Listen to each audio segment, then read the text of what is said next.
নিজের একটি 10 মিনিটের ভাষণকে আল্লাহর মুজিজা হিসেবে দাবি করেন।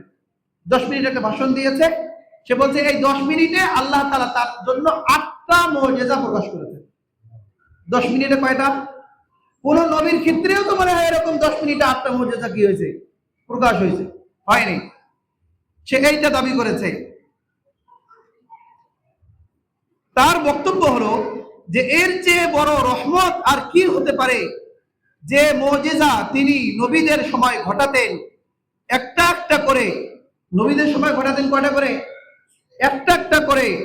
এখন তিনি নিজে একসাথে 8টা মুজিজা 10 মিনিটের মধ্যে ঘটিয়ে দিলেন। বলুন নাউজুবিল্লাহ।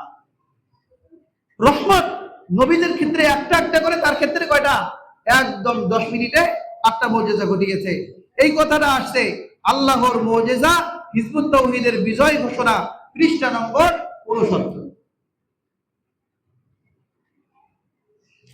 এরপরে তাদের গঠনতন্ত্রে লেখা আছে যে হিজবুত তাওহীদের সবচেয়ে বড় মাইল ফলক হচ্ছে 2 ফেব্রুয়ারি 2008 তারিখে মহান আল্লাহ তাআলা এক মহান অলৌকিক ঘটনা মুজিজা সংঘটন করেন, যার দ্বারা তিনি 3টি বিষয় সত্যায়ন করেন। আল্লাহ তাআলা কয়টি বিষয় সত্যায়ন করছেন মুজিজার মাধ্যমে? 3টি বিষয়। 1 নম্বর হলো হিজবুত তাওহীদ হক এবং সত্য দল। বলুন নাউজুবিল্লাহ। আল্লাহ এই কথা মুজিজার মাধ্যমে করছে, তার দাবি। দলিল কি? কোন দলিল নাই, জিবরিলও আসে নাই, আল্লাহ সত্য করছে। 2 নম্বর, এর ইমাম হলো আল্লাহর মনোনীত হক ইমাম। 3 নম্বর, হিজবুত তাওহীদের মাধ্যমে সারা পৃথিবীতে আল্লাহ সত্য দিন প্রতিষ্ঠা হবে। এই হলো 3টা, তাদের এটা প্রকাশ পাইছে।